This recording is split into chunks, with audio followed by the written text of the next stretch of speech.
Good afternoon. Hmm.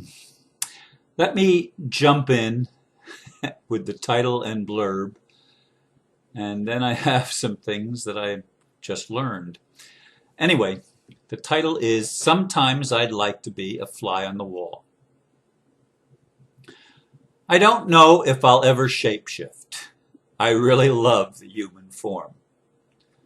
Nonetheless, with all the good things happening in the world, it would be nice to be a fly on the wall in some of the ivory towers where the old New World Order planners are realizing their plans will never come to fruition. How could they? Their plans requires their plans require the ignorance of the people, and more people awaken every day.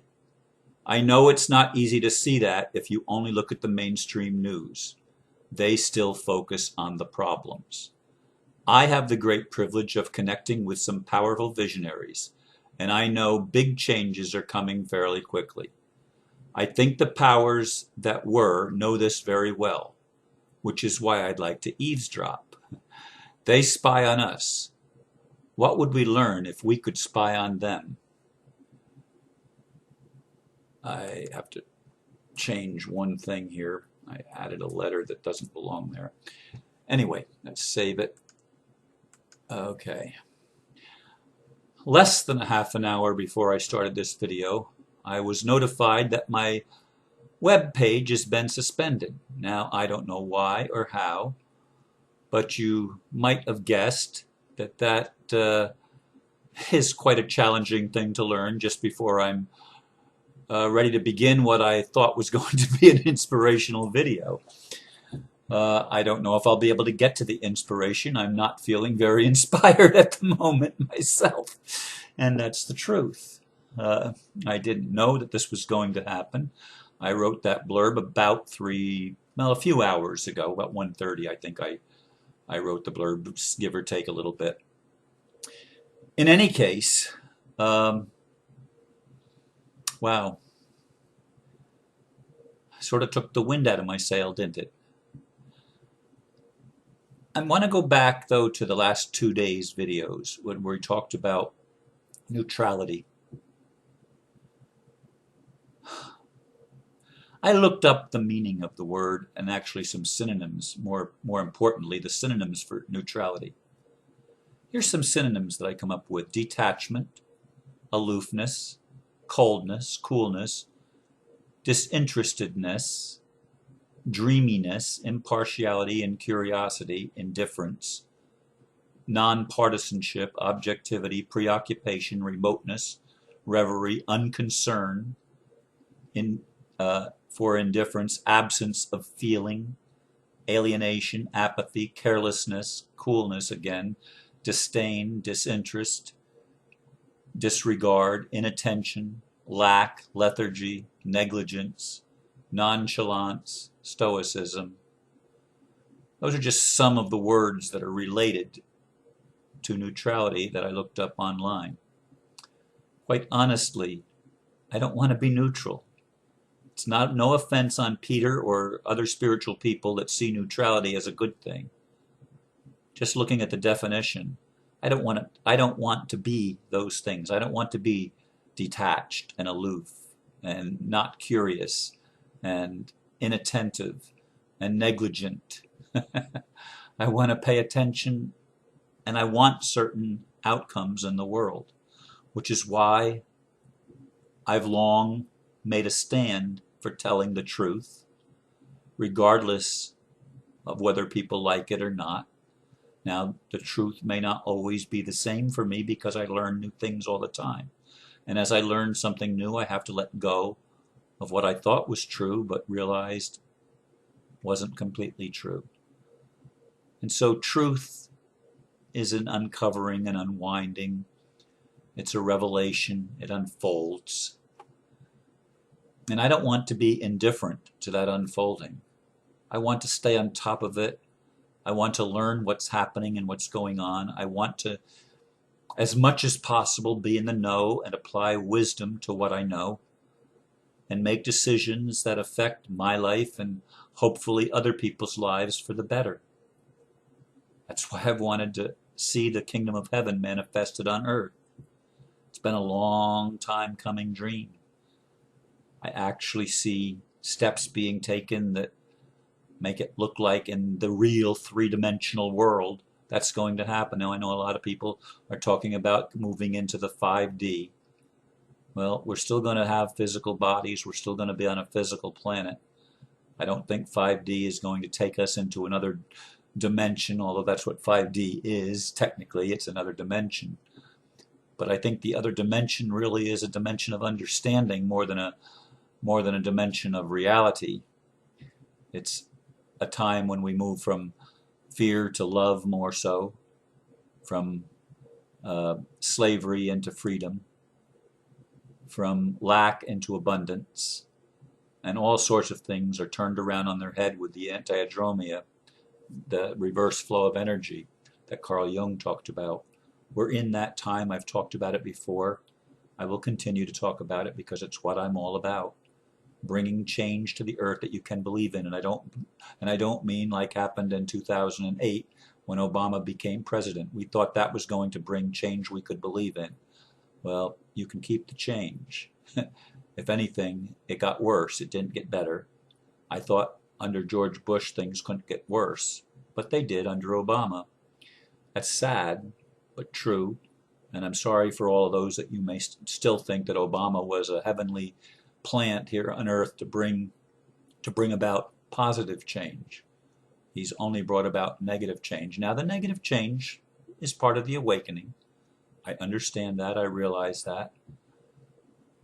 But it hasn't gone far enough yet. Yet I am connected, as I said in the blurb, with people that are working together.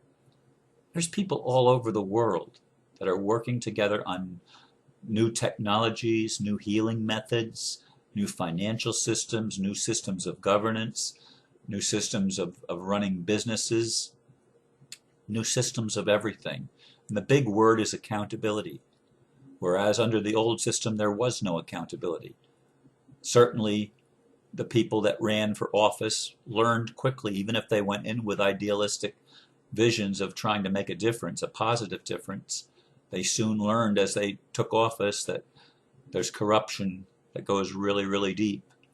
And everything is controlled by people that wanted to run the world. They've been doing it for a long time. I'd like to be the fly on the wall as they realize that their plans are collapsing. Now, some people will say, Ron, their plans aren't collapsing. How do you know their plans are collapsing, you might ask? Well, it's a feeling. It's a feeling. It's what I hear. It's what I tune into to understand a little bit about what's going on in the world. And it's because I believe that there is a God that really does care and is really not neutral. Now, I know God lets it rain on the just and the unjust. It says that good and evil are alike unto him. Light and dark are the same. I create good and I create evil, and they are alike unto me. Peter made reference to that in the video yesterday. Indeed, that's the God image that we've been given as Judeo-Christians. Probably so in Muslim and Hindu and Buddhism as well. Perhaps some of more minor faiths. In any case, I would like to be the fly on the wall to hear what's going on. And frankly, it annoys me that my website, which has operated for, 9-10 years, all of a sudden, till this year, it never had any problem other than the fact that once in a while the server would go down. Okay, well, that happens to electronic equipment. It was, I think the most it was ever down was a couple or a few hours. In any case, this is the first year ever that my website was hacked. We got that fixed, changed the passwords, and now it's been suspended. Who suspended it? I don't know. Is it the powers that be, or is it something much more minor? I don't know the answer. I did contact my web contact person who is on vacation in Asia, in India, and I think he said he was going someplace else before he returned to the United States. But in any case, uh, it may be a little while before I can even reach him. He's not always where he has computer access. Uh, so I don't know how soon that's going to be fixed, but it bothers me. Nevertheless, and again, see, this is where I am. I was feeling really, really inspired until I got the news about my website. And as I said, that took the wind out of my sail. So I'm probably going to cut this off and not make it a long video. I do want to say that I'll be doing another video tomorrow at this time at 4:44 p.m. On Friday, there will be a video with Aristo, and we're going to probably do it audio only, and we're not going to mess with the picture. We need as much of the signal as we can to make sure the audio is as clear as possible, and that will be on Friday. And I will probably shoot Saturday's video on Friday also, because I'm going to be in a workshop all day Saturday, and I don't know if I'll be able to do a video at the normal time either Saturday or Sunday because of being in the workshop. So I will be working out that contingency between now and Friday. Anyway, I wanted to leave you on a positive note that there is positive changes happening, and that is true. Positive changes are happening. I know that for a fact. I see it happening. Some people will say, well, I'll believe it when I see it. Okay, well, I see some things that are going on, and I know some things that are happening, and it is good. And I feel sad right now because of my website and having more issues to have to try to deal with. But let me leave you. How can this message leave you uplifted when I'm not uplifted myself? How can I uplift others when I'm quite frankly feeling down? But I've promised to tell the truth, and this is the truth. This is where I am. And this may be a strange message. It is what it is. Thank you for listening. If you listened all the way through, I appreciate that. Namaste.